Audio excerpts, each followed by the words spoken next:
We're in for a huge treat. This week's Parsha, Shoftim v'shoitrim titein lecha b'chol sha'arecha. You should put judges and policemen on the gates of all of your cities.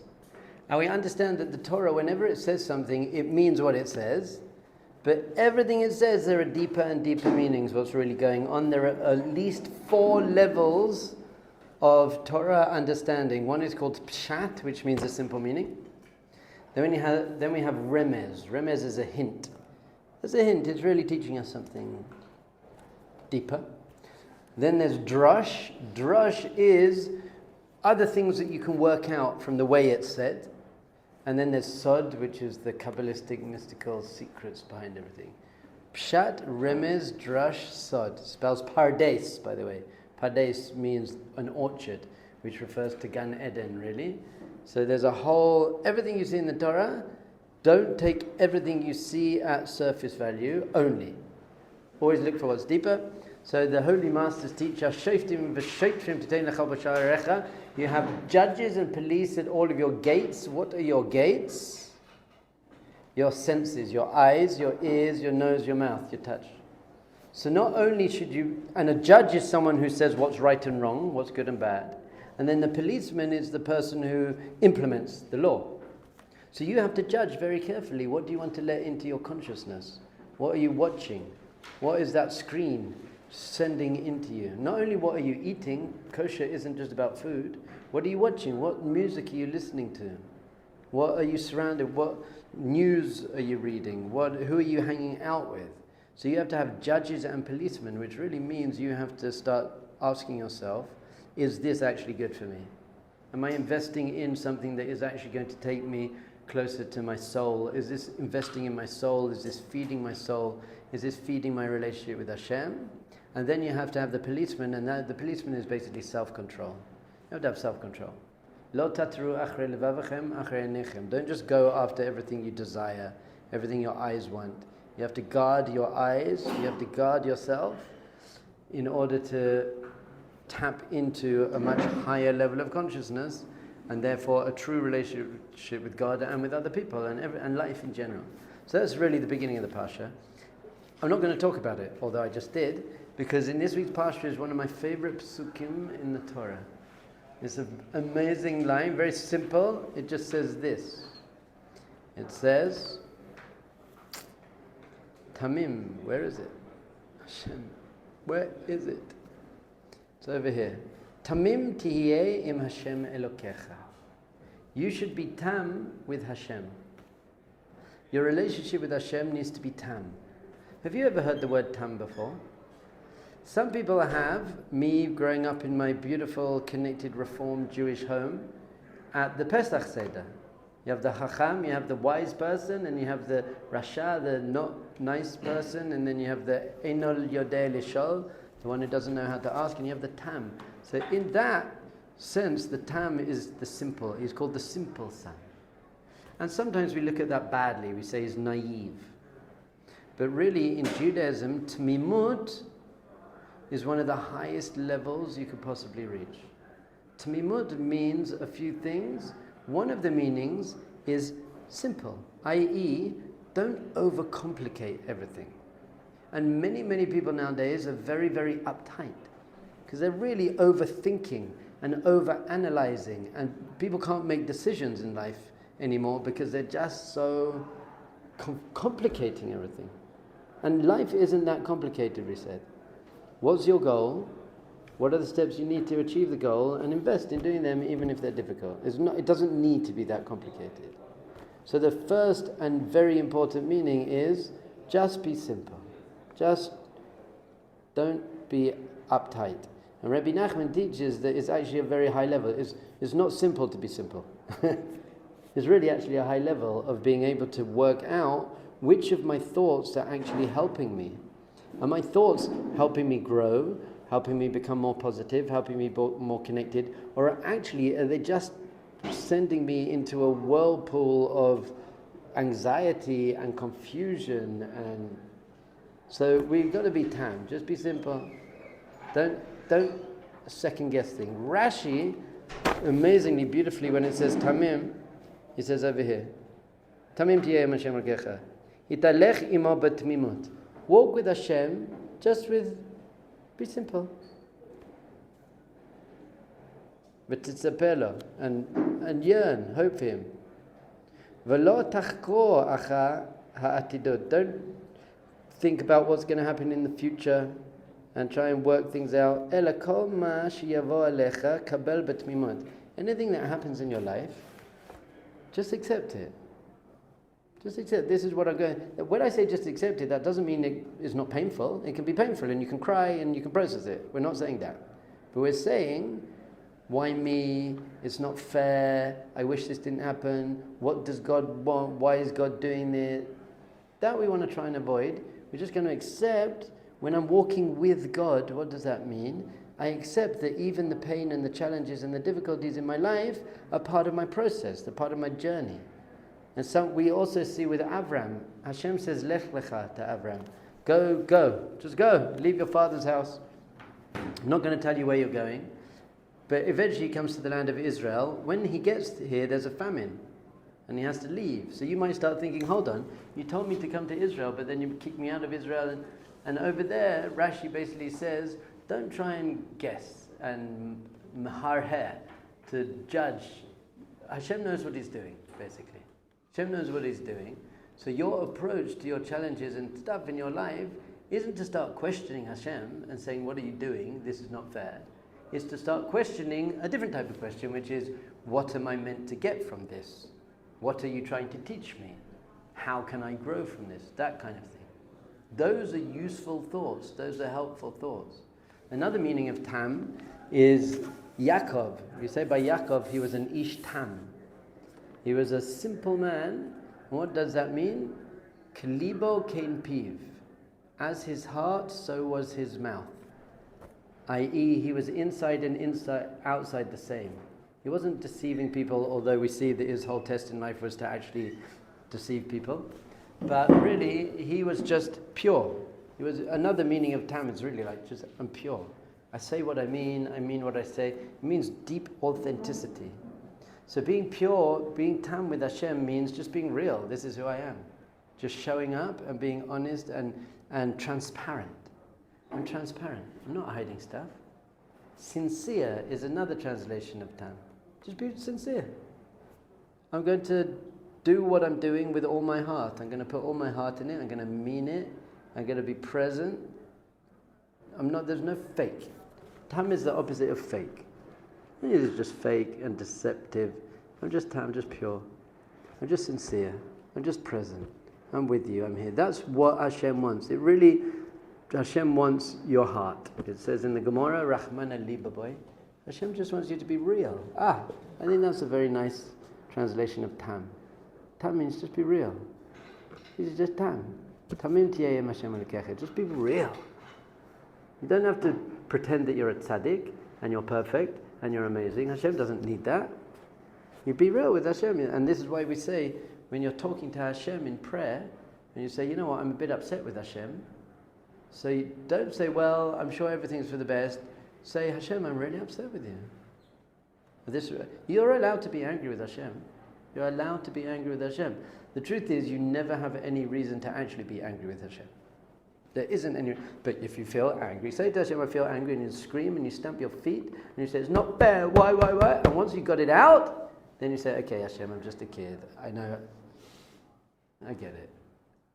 That's called being tam. I'm just being real and honest. So now we're going to learn, I think it's probably the most important piece of Torah that we can learn leading up to Rosh Hashanah and Yom Kippur. It's from Rabbi Nachman. Likutei Moharan is his magnum opus. It's in the second part, Tinyana, a lot of it written by his main disciple, Rabbi Natan, Rabbi Nosson. Listen to this. And he's really speaking about this. And we're now doing tshuva. Elul and Rosh Hashanah is about doing tshuva, which people immediately, we've already done this, but when I say the word tshuva to people, some people say, I feel overwhelmed, I feel scared, I feel nervous. We did that session the other day. But it's because you got the wrong impression of tshuva. Tshuva is a beautiful process of coming home. Tshuva is a beautiful process of realigning yourself with yourself and realigning yourself with Hashem. But then there is also a tshuva of going over your deeds and your character traits and what I've done wrong, not in order to feel bad about yourself and put yourself down, but in order to correct yourself and get better. So it does take a little bit of introspection. You want to have some introspection. Am I living up to my values? Where am I letting myself down? We do a cheshbon and nefesh, which means an accounting of our soul. Really, you're meant to do it every day before you go to sleep, not in a weird OCD way, but just say, go through my day. What could I have improved on? Is there someone I need to apologize to? Could I get up better in the morning? That's a healthy cheshbon and nefesh. You really have to understand this. We spoke about it before. Jewish spiritual growth and growth in general cannot be done from a place of fear, guilt, shame, pressure. It just doesn't work. It's unhealthy. It's got to be done from a place of opportunity. I've got an opportunity to live a better life and be a better person, have a better relationship with Hashem. So he says this. Ela hachachamot, these wisdoms, and he's really talking about overthinking and over-analyzing, mapilim me'ad et ha'adam me'avodas Hashem. Bring people down a lot in their avodas Hashem. In your spiritual work, if you're over-analyzing yourself, or you're putting yourself down, what's wrong with me? How could I do that? Why did I do that? It just gets you depressed. It just brings you down. It doesn't work. So we're saying that you must do introspection and you must improve. And you must feel some remorse for the bad things you did. Otherwise you won't grow. But there's no feeling bad about yourself. There's no putting yourself down. There's no being too harsh on yourself. There's no judging yourself. There's evaluating yourself. I'm evaluating myself. I feel when I let myself down, it doesn't feel good, so I'm going to do better next time. That's all we're doing. So if you start getting too into it, it damages your spiritual work. If you're overthinking and you're investigating and you're being too medakdek, precise and strict in everything I did, and I could have done that better. So when I say really at the end of the day you should go through your day and see how you could improve, I don't mean you should be sitting there and saying maybe I could have said that nicer thing in a nicer way, and people kill themselves doing that. Completely overanalyze what they've done, or maybe that thing that I said hurt that person, and that. Don't do that. It's just unhealthy. It doesn't work. It doesn't take you anywhere. If I perfectly fulfilled all of my things that I meant to do. Listen to this. I think this is the greatest, most relieving, powerful line in all of Torah literature. Ki basar v'dam I efshar lo yitzei yedei chovato b'shlemut. Because a human being cannot fulfill their obligations perfectly. You can't do it. You are not perfect, you will never be perfect, and you are not expected to be perfect. That is a huge relief. A huge relief. Wow. Some people are like, oh, I've got to be a tzaddik. I've got to be enlightened. I've got to be perfect. Rabbi Nachman is saying, you cannot be. So let go of trying to be. There's something called perfection, shlemut. That belongs to God. Then there's something called hishtalmut, which means becoming perfect. That belongs to us. That's what the human condition is. Our role is not to be perfect. Our role is to be moving forward on a process of perfection, of becoming more and more perfect. That's what we're here. So that's very relieving. Now you can stop being so uptight. You don't have to be perfect.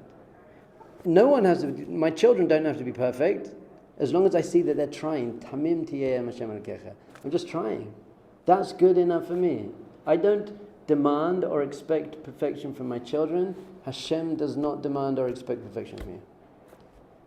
This isn't a reason to be an excuse and justify and be soft on yourself and say, well, Hashem doesn't expect me to be perfect, so I can do whatever I like. Not at all. Don't take this the wrong way. You have to try to be perfect. You have to be pushing yourself. You have to be sincere. You have to be motivated. But you are not perfect. By the way, your wife is not going to be perfect. And your house and your job and your body and your car and your children, none of them are going to be perfect. Nothing's perfect in life. That's very relieving. That's very comforting. Stop trying to get perfection. You, by the way, can have a perfect attitude to life. as perfect it could be. So once you've got a very good attitude to life, then nothing needs to be perfect, because you're saying, I'm okay with it not being perfect because it can't be, but I'm going to be moving towards that. That's it. It's an amazing, beautiful process of self-perfection. So then, you mentioned your wife will never be perfect. Yeah. So then, how do you know when you found the right person? Because a lot It's a of different class. I'll give you lots of relationship class. But the first thing in your relationship is to know that your wife's not going to be perfect, you're not going to be perfect, and the relationship's not going to be perfect, so don't look for that. But then there's different answers to how do you know who you should marry, and I'll give you lots of relationship class. But I think a very, very, very healthy way to approach marriage is not expect perfection from your wife. Because apart from my wife, you're not going to find perfection in a woman. Ve'ein HaKadosh Baruch Hu ba betrunya. Hashem isn't out to get you. This is a very important line. Ein HaKadosh Baruch Hu ba betrunya. Hashem hasn't come to get... He's just waiting up there to see when you're going to mess up. You forgot to say a bracha. I'm going to get you for that. A father who loves their children isn't looking for... In fact, they're doing the opposite. They're focusing on all the great things they're doing, all the beautiful things they're doing. And if you make a mistake, but you were tam, you really meant it, father's not angry. My classic story is my son, Shimshon. When he was 3, he learned brachas. And there's a bracha you say before you drink things. Baruch atah Hashem Elokeinu melech haolam shehakol nihiyeh bidvaro. Blessed are you, Lord our God, King of the universe. Everything was made through His word. So Shimshon came home, very excited, came home from kindergarten, got a drink, and he was like, Baruch atah Hashem Elokeinu melech haolam shehakol nihiyeh beseder. That everything's going to be okay. Shehakol nihiyeh beseder. So do you think my wife and I were extremely angry with him? Shimshon, you said the wrong words. Go to your room. How dare! We were like, I gave him the biggest hug. I never hugged him and kissed him more than that moment. That's so cute. So if you're really trying your best and you make a mistake, Hashem's like, oh, you're so cute. So especially you Baal Tshuva people, you're like, oh Rabbi, I think I might have... But I'm like, chill out, man. Did you want to do the right thing and try to do the right thing? And you'll be like, yeah. I'll be like, okay. That's all that's demanded of you. As long as your heart is in the right place, I want it. Now, then you have to learn the right thing and do the right thing. I'm not saying that, okay, now I'll do whatever I like. There is a right way to do things, and you should be striving to do things in the right way. But if on your journey of moving towards doing things in the right way, you do things not quite perfectly, that's cool. Hashem's like, that Moogie, you're so cute. And so the guy was in yeshiva for 2 months, and he was like, Rabbi, I can't say the whole of the Shachris prayer, the morning prayer. Is it okay? I'll just say Shema, and I'll say the Shemona Esrei in English. Is that okay? And I was like, 2 months ago you didn't know what the Shemona Esrei was, man. It was the best thing I've ever heard. Like, chill out, dude. But in a year from now, in 2 years from now, then you've got to be growing. It's a process of growing. So don't be soft on yourself. Don't give yourself excuses and let yourself get away with stuff. Don't be hard on yourself. Put yourself down and feel bad.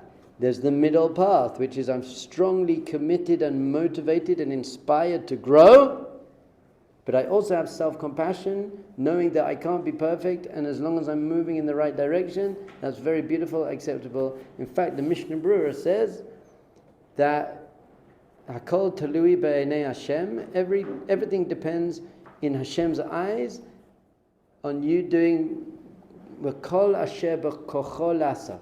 As long as you're doing your best. Really, the Mishnah Berurah says that. Just try your best. What Hashem wants from you is try your best. That's very powerful and healing and takes away all the pressure and guilt and fear and shame.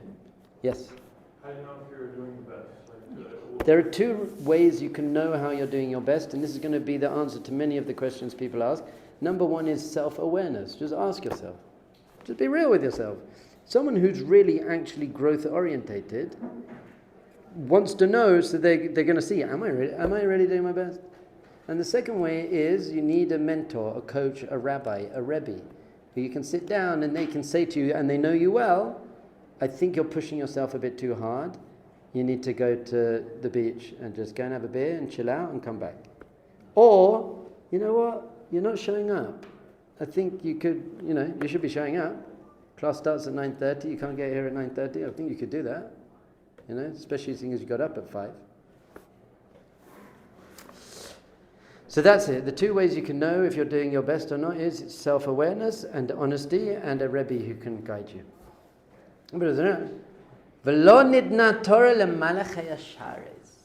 The Torah was not given to angels. Hashem has angels. He doesn't need angels. This is the Gemara, by the way.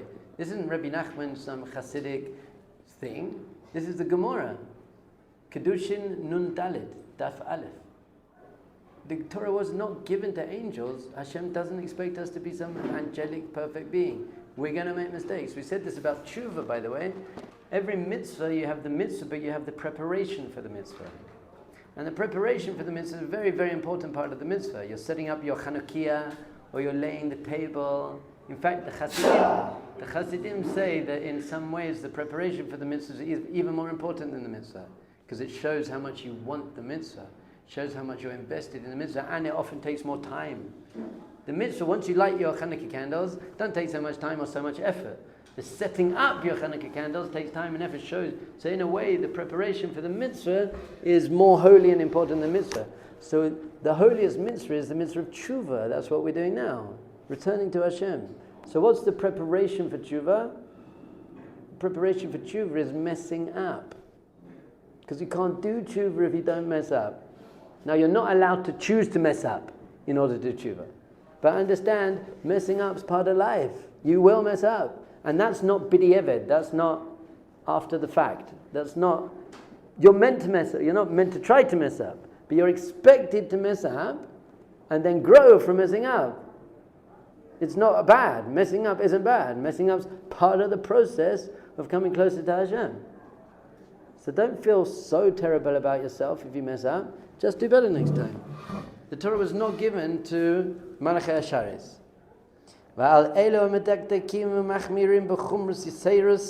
And according to these people who are over-judgmental of themselves and therefore other people, and they're really just looking into stuff and putting themselves down and being machmir, being stringent. I'm going to be stringent on myself.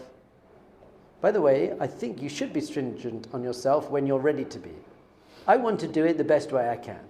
If the Torah says the best way to do it is like this, and I can do it without ruining my marriage or financial situation or peace of mind, I'm going to do it the best possible. I want to be machmir. I want to be stringent on myself. I want to be the greatest person I can become, as long as it's not going to destroy anyone else. But on other people, completely lenient. However, you shouldn't be machmir, you shouldn't be stringent on yourself before you're ready to be able to do that. Because it's like trying to bench press 500 kilograms before you can do that. It's just not healthy. So you've got to know yourself, you've got to know your process. So to these people who are too strict on themselves, Aleinu ne'emah, it says in the Torah, v'chai behem. You should live by the Torah. What does that really mean? You should have vitality. Torah should give you vitality. You should love putting on tefillin. But if you're too precious, did I put it on in exactly the right place? And have I tied it properly? And wow. It's just beautiful that you're trying. And yes, this is the right way to do it, and do it better next time. But it starts making Torah and mitzvahs a burden. And it sucks your energy rather than gives you energy. So the Torah says, V'chai b'hem, you should have life force and vitality from them. V'lo sheyamot b'hem, not that they kill you.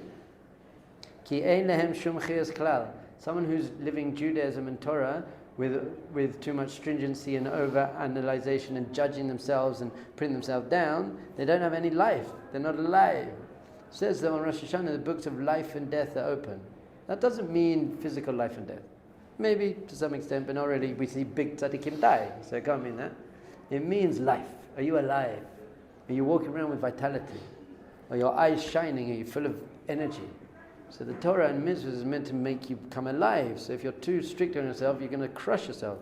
V'tamid heim b'maras chora, and they're always bitter. Because they never feel good enough. I just never feel good enough. I could do it better. The Rosh Hashiva's davening better than me. He's better than me. I can't learn as quickly as other people. You never ever feel good enough. Hashem is saying the opposite. As long as you're pure and sincere and committed and motivated. And in fact, very often it's those simple, pure people whose avoda is much more special than the perfect. I'm doing everything perfectly, because they can get a bit arrogant, maybe, a bit egotistical. Hey, look at me. I'm learning so well, you're not so well. The pure, simple, I'm just trying. Hashem, I'm just trying, man. Hashem much prefers that.